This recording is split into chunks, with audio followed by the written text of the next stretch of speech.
So, for this book, I need my emotional support cat.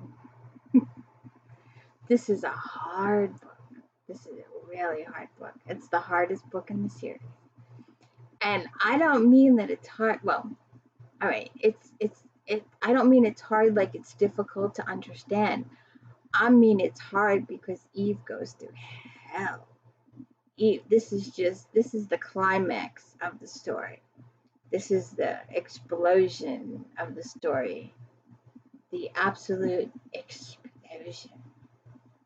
And it's book 33 in the Eve Dallas series. That's technically, if you want to call Big Jack a book in the Eve Dallas series, and remember when, you could say that this is the only book that doesn't have death in the title. But if you include Remember When and Big Jack, well, then there are 3 books that don't have death in the title. And she doesn't want to be here for nothing. Goodbye.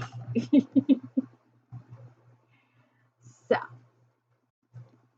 Eve Dallas is a cop lieutenant in the New York City Police and Security Department.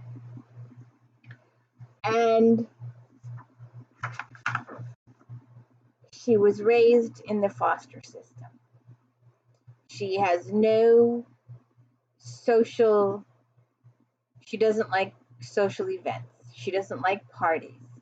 She doesn't like, she doesn't know how to give gifts, although she's learning. She's getting better at it. She wasn't given gifts as a child. She wasn't put in social situations except for school. She never had friends before 18, 19 years old. She was alone, totally and absolutely alone. She had a very tragic early childhood. And this book is the culmination of the series of events. Eve was most likely born in Texas, although I'm not sure if we know the exact location. But the tragic events, some of the tragic events Eve remembers happening in Texas. She traveled around quite a bit. And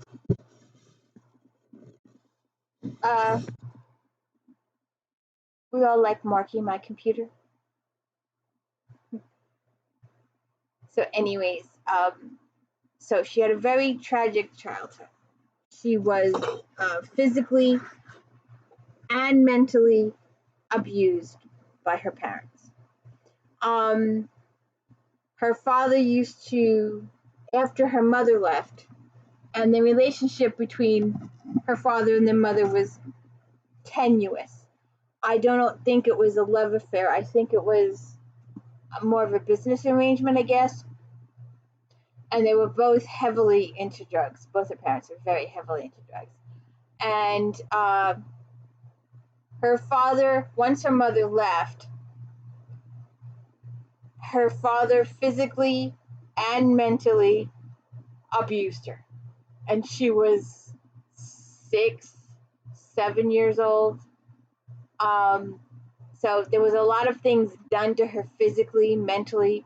She was starved. She was prevented from food. And one day she was starving to death, and she took a chance to get some cheese, and her father returns really drunk, and she ends up killing him. And then she leaves the apartment, and she's found in an alleyway, and then she's put into the foster system. And because she was the name is explained, because she was in Dallas, they named her Eve Dallas, and that's where her name came from. So she lived in this foster system, and she wasn't treated very well in foster care programs, as we have learned in previous books with Trudy Lombard. The experience with her was horrifying.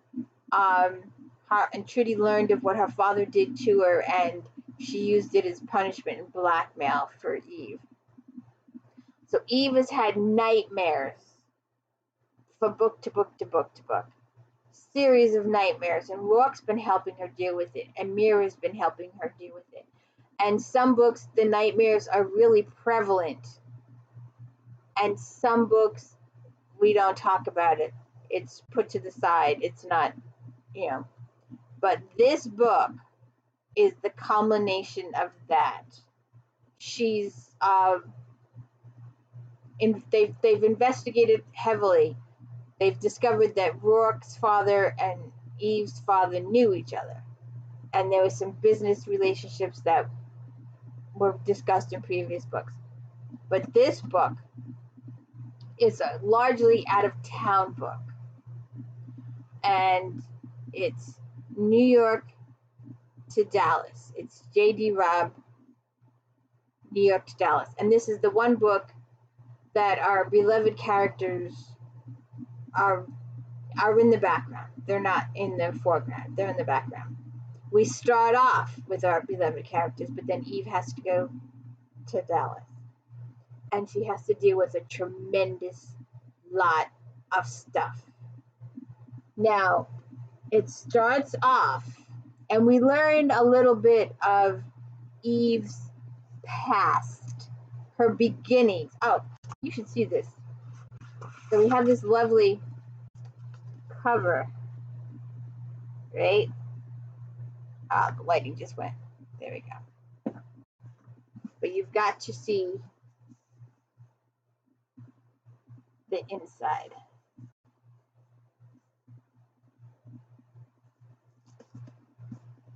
So, like I said, she's got,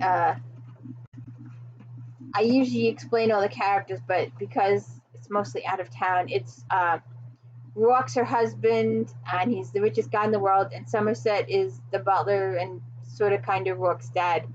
And Feeney, captain of EDD, McNabb is Peabody's live-in person. He's also a detective in EDD. Peabody is Eve's partner. Amira's the shrink. She's also been helping Eve with this case for a while, with her dreams and stuff for a while. So this comes through, and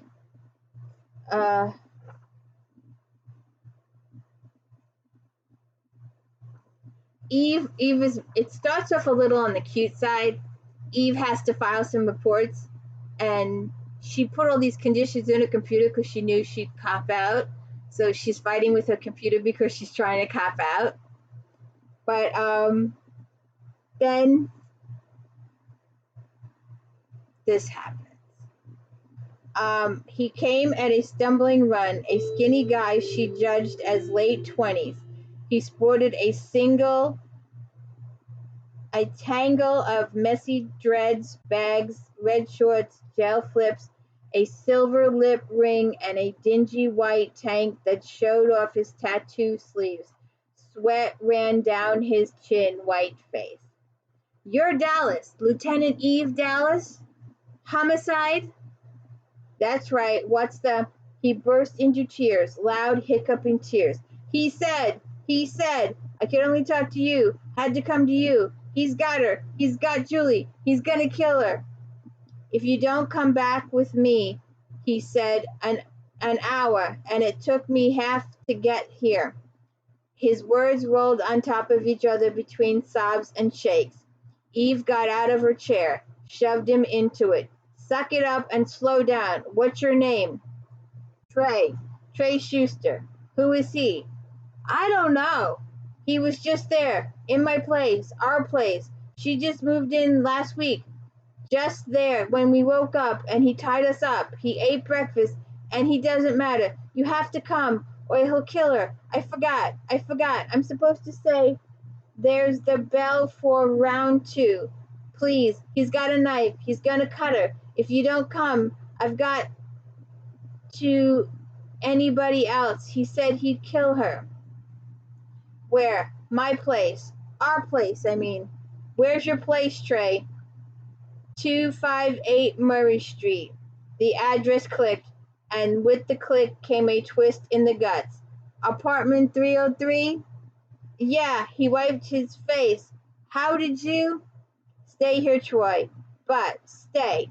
She strode out into the bullpen. Peabody scanned the decks and movement. Baxter, Trueheart, Carmichael, Sanchez. Whatever you're doing, stop and suit up. Suspect is Isaac McQueen. He's holding a woman hostage, 258 Murray Street, apartment 303. Suspect is armed and extremely dangerous.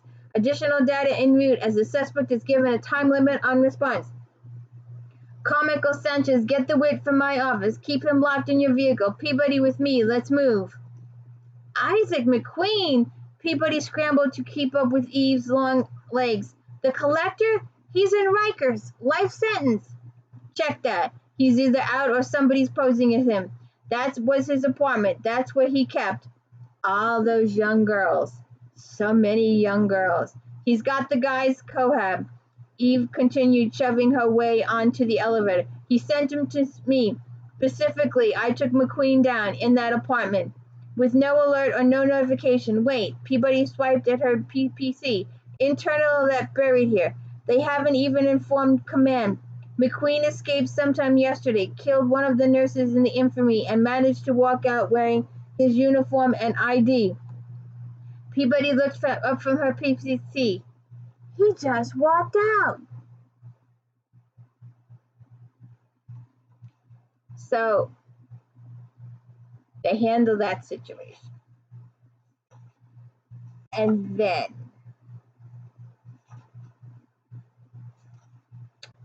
I want to get to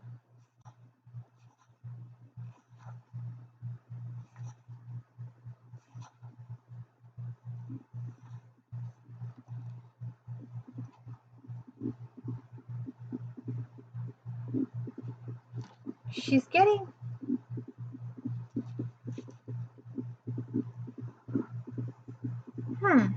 she's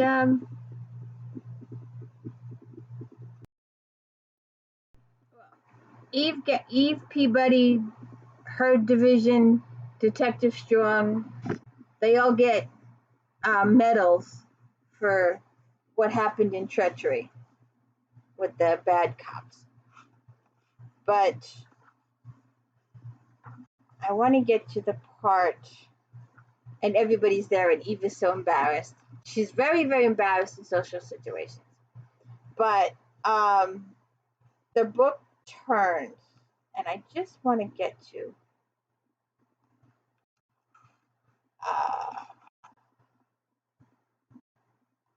here. She's telling Rourke what happened.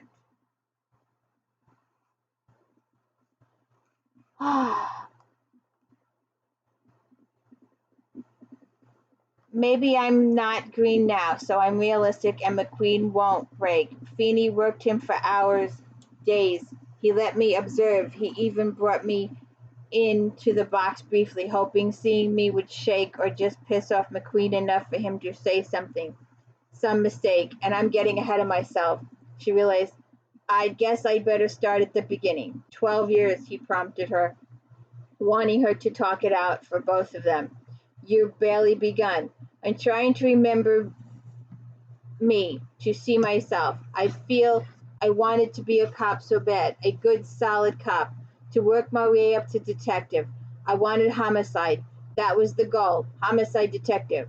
I really didn't know anybody in the department, in the city for that matter, but most of the rookies who graduated with me were scattered around the boroughs. I got Manhattan, and that was big. I needed to be here. He tapped her for wine, gave her a small opening. I think of the photo you gave me for Christmas of you at your desk at the academy, hardly more than a child, and with long hair. I hacked it off by the time I graduated. You had cop's eyes even then. I missed things. I had a lot to learn. I was working out of this 4-6 Lower West, a little house, Central absorbed it, I guess, about 8 years ago. It's a club now, the Blue Line. Weird. She paused when a thought struck her. You don't own it, do you? No, but he filed it away, thinking she might enjoy owning her first cop shop. Okay, so I was only a few weeks on the job, on patrol, or doing the grunt work they stick rooks with. It was hot like this, late summer, when you're wondering if it'll ever cool off again. There was a mugging that went away, way south. A couple visiting their daughter. She just had a baby. They're walking back to her place, did some shopping for the kid. Junkie crashing, and he got a 6-inch sticker. They don't hand everything over fast, and he gives the woman a jab to hurry up. One thing leads to another, and the man ends up dead with a dozen holes in him. The woman's critical but conscious. Manages to call out until somebody stops. It's a decent enough neighborhood, and it's freaking broad daylight. But there just wasn't anybody around. Bad luck. Feeney caught the case. That would be good luck, Rock prompted. Yeah, Jesus, Rock, he was good. I know the E-work is his thing, and he's the best. But he was a hell of a murder cop. He didn't look that much different. Less gray, not as many lines. But even back then, he looked like he'd slept in the clothes for a couple of nights running. Just watching him was an education. How he worked the scene, read the whip. Looking back, seeing Feeney in her head, she settled a bit more. I stood there watching him, and I thought, that's what I want. Not just homicide, but to be that good. He stood on the sidewalk with me, blood and the body, and he saw it. He felt it. He didn't show it. Hard to explain. You don't need to, because he stood and watched Eve do the same thing. Well, the junkie went rabid, and the wits gave conflicting descriptions. The surviving Vic was mostly out of it, but we had a general to go on. They called in some uniforms to canvass because one of the wits said they thought maybe he'd lived right there on Murray or knew somebody who did. I was partnered up with Boyd Fergus, a good beat cop. We ended up at 258 Murray. We weren't getting anywhere. Nobody'd seen anything, and most of the people who lived in that neighborhood were at work anyway. So when we got to the building, Fergus said we'd split up, and since I was younger and had better legs, I would start up on 3. He'd take the first floor, and we'd meet on 2. It was just fate or luck or what the F. But I headed up to the 3rd floor, and she saw it, felt it. The old building trapped the hot like a steel box, then mixed it with the smell of veggie hash. Don't spare the garlic. Someone was stirring up for dinner on the 2nd floor. She could hear the various choices of evening entertainment vibrating against walls and doors. She filed it all away, automatically taking note of the size and shape of the hallway, the exits, the windows at the far end of the landing, the cracks in the ancient plaster. It was important to pay attention, take in detail, know where you were. She appreciated Fergus for trusting her to do so, trusting her to handle the knock on doors on her own, even if it was just another routine. She stood for something now, for someone. She climbed the stairs into this noisy building for Trevor and Paula Garson. 2 hours before, Trevor had been alive, Paula healthy. Now he was dead, and she was struggling not to be. One of those knocks might just result in information on the asshole who'd taken a life, broken all the lives connected to it. So she knocked, identified herself, questioned, moved on. At the 2nd apartment, the woman who answered wore pajamas and exhausted eyes. Summer cold, she told Eve. I've been trying to sleep it off all day. You been home all day? What's this about? 2 people were mugged in the vicinity approximately 2 hours ago. Did you see or hear anything unusual? You know, maybe. Head cold's got me, so I can't taste anything, brain's fuzzy, and my ears are plugged up. But I thought I'd heard somebody screaming. I figured I'd imagined it or it was from one of the neighbors' screens. But I looked out the window. I did see somebody running, but I didn't see anything of it. Just went back to bed. God, was somebody hurt? This is a good neighborhood. Yes, ma'am, somebody was hurt. Could you describe the individual you saw running? Maybe. I didn't get a really good look. That window, she gestured. I'd come out to get a drink, lots of fluids, and thought maybe I'd try the couch a while. I heard something and walked over to look. Do you mind if I come in? No, sure. Better keep your distance. I'm probably contagious. Honestly, officer, I was pretty out of it. All of the meds, but I did see somebody running that way. And she goes through it with that one. Then she's leaving the apartment. and she saw someone at the door of 303. He had 2 shopping bags, local market, she noted, and set them down to uncode his door. She noted the door had serious security, unlike the standard she'd observed in the rest of the building. She filed away his approximate height, weight, what he wore as she approached. "Excuse me, sir." He just opened the door, reached down for the bags. He straightened slowly, turned. She saw a beat of blank before his face transitioned into polite curiosity. "Officer, what can I do for you?" "Are you the resident?" "Yes, I am." Now he beamed a smile. "Isaac McQueen." "Are you just getting home for the day, Mr. McQueen?" "Actually, I ran out a short time ago to do shopping." "Were you at home approximately 2 hours ago?" "Yes, I was. Is there a problem?" Something's off, she thought, but didn't know what or why. She kept her eyes level on his as she walked towards him. There was a mugging. Distress covered his face. It seemed to her he slipped it on like a mask. "Is that what was going on? I saw the police around when I walked down to the market." "Yes. Did you see or hear anything else?" "Not that I can think of. I really should get these groceries put away." Something's off, she thought again. Just something. "I'd like to ask you some questions, just routine. May I come in?" "Really, Officer Dallas?" "Officer Dallas. I don't see how I can help you. I won't take up much of your time, and it'll save you from another visit later so I can complete my report." "Fine, anything to help the boys and girls in blue." He stepped in, let her follow.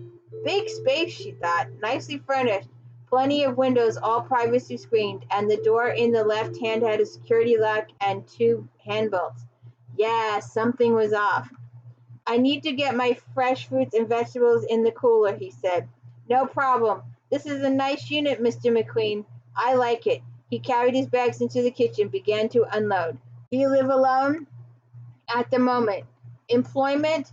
Is that relevant?" "Just details for my report, sir." "I do e-work, freelance." "So you work at home?" "Primarily." "Nice and quiet," she commented. Quiet, she thought, unlike the rest of the building. Why would a freelance E-man soundproof his apartment?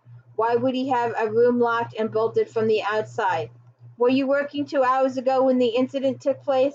"Yes, I was, which is why I didn't see or hear anything." "That's too bad, because the window behind you has a direct view of the crime scene." She glanced left. "Is that your office?" "That's right." "May I take a look?" "Yes, I'm afraid I do." He continued to smile, but annoyance slithered through him. "My work is sensitive and confidential." "Requiring you to lock it up from the outside?" Better safer than sorry. Now, if that's all." "You said you live alone." "That's right." "That's a lot of food for one person." "Do you think so? But then you're very thin, aren't you, Officer Dallas? Unless you believe I mugged a couple of people on the street a stone's throw from my own home, I'd like to get my food put away and get back to work." "I didn't say a couple of people." He sighed hugely. "You must have. Now I'll show you out." As he came around the counter and walked toward her, she shifted her balance, instinctively laid her hand on the butt of her weapon. "Mr. McQueen, I'm wondering why you wouldn't report a crime, or at least contact 911 when a woman was screaming for help. I told you I didn't see anything, and if I had, some of us choose not to get involved. Now, you don't want to put your hand on me, sir." He held his up in a gesture of peace. "And I don't want to contact your superior and report this harassment." "I'll contact my partner downstairs. He'll come up and you can report us both." Fergus would kick her ass most likely, but damn it, there was something here. So she pushed just a little harder, "and then you can explain what's behind that door." "Officer Dallas," his tone, his expression transmitted mild annoyance, with reluctant amusement. "Have it your way." His fist slammed fast and hard. She dodged, but the punch glanced off the side of her cheekbone, and her face exploded with pain. The single stumble back gave him the time and space to kick the weapon she drew out of her hand. She pivoted, her right hand numb, her face throbbing, swung a swinging kick, followed it with a back fist. She landed both, would have tapped her communicator for assistance, but caught the glint of a knife. Fear coated her throat as she barely evaded the first vicious jab. Scream if you want to, he smiled. No one can hear, and you link any comm devices. He jabbed again. They weren't working here. I've got jammers activated. You should have listened to me, Officer Dallas. I gave you every opportunity to leave. He blocked her kick, sliced out with the knife, and scored her shoulder. He outweighed her head, reach, and weapon. Combat training, she judged, as she used her own to dodge, to weave, to land a blow or two. They fight on some more, and then for an instant she saw two of them and thought fleetingly she might have a concussion. Closer, she thought. Let him get closer. Let him think she was finished. Then she shoved the chair hard into his knees and dived. She rolled, came up with her weapon. As he leaped toward her, she fired. He jerked back, kept coming. She fired again. Go down, you fucker. And again. She heard herself screaming when the knife dropped out of his hand when he slid shaking to the floor. Son of a bitch, son of a bitch, son of a bitch. She got to her knees, weapon still trained. She couldn't get her breath, had to get her breath. Training, routine, kick the knife away, get out your restraints, secure the prisoner. She straightened, swayed as pain and nausea churned against her. Jesus, Jesus, I'm hurt. She couldn't say why she did it. Even years later, she didn't know why she felt so compelled. She searched his pockets, found the key, staggered to the locked room, even as her mind reeled off procedure. Go out, contact Fergus, call for backup. Officer needs assistant. Sweet Jesus, officer needs assistant. Instead, she dragged the bolts clear, managed after 3 tries to uncode the lock, and opened the door to hell.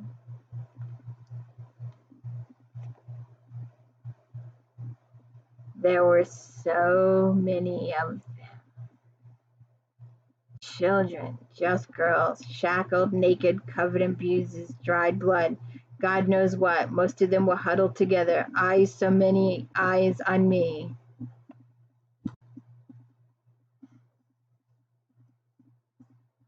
So that's how Eve Dallas, oh wait a minute, the scene with her, she has a little scene with Feeney too. So one thing leads to another, and Dallas and Rourke go to Dallas, and her past comes front and center. She has to deal with she has to deal with McQueen and his kidnapping of the girls, and when she finds out who McQueen has females be his partner for, he picks ladies with very low self-esteem, maybe drug habits, and he gets them dependent on him. He gives them money and things like that, and he has them help him recruit young ladies for him to abuse. And one of those ladies that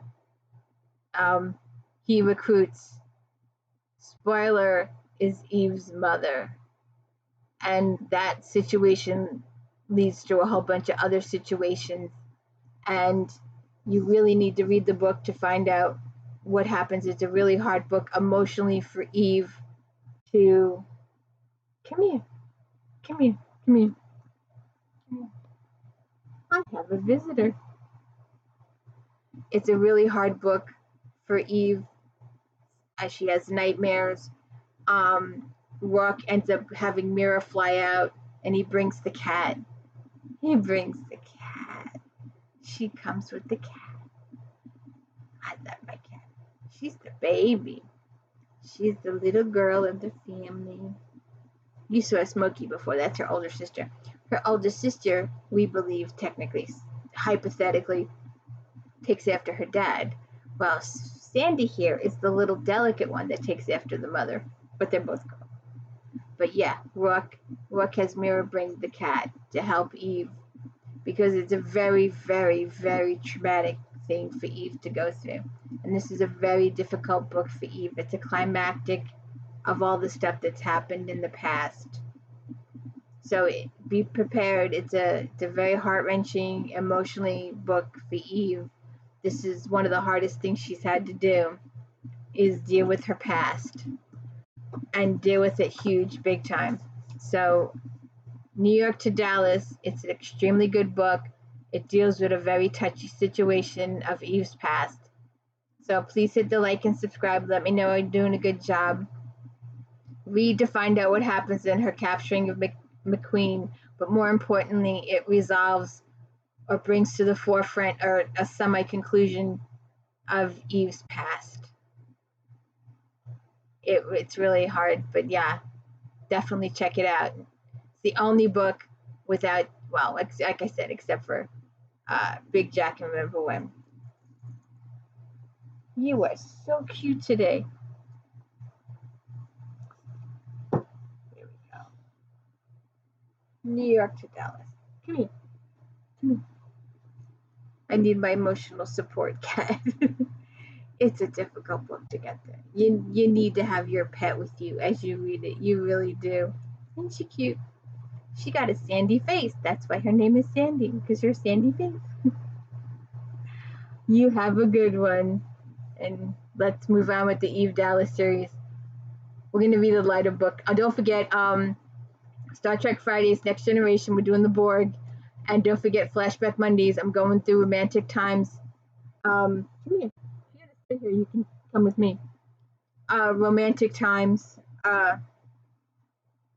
book review magazine, and seeing what books I still have and seeing what books were the top inspirational, top Regency, top urban, top mystery thrillers, top horrors, and see which ones I still own from then and which series. Because if it was a series, then I've still got it. So please check it out. Please hit the like and subscribe. Let me know I'm doing a good job. And have a good day. It's really hot out there. Enjoy. Oh, aren't you sweet? How's my Sandy? Have a good one.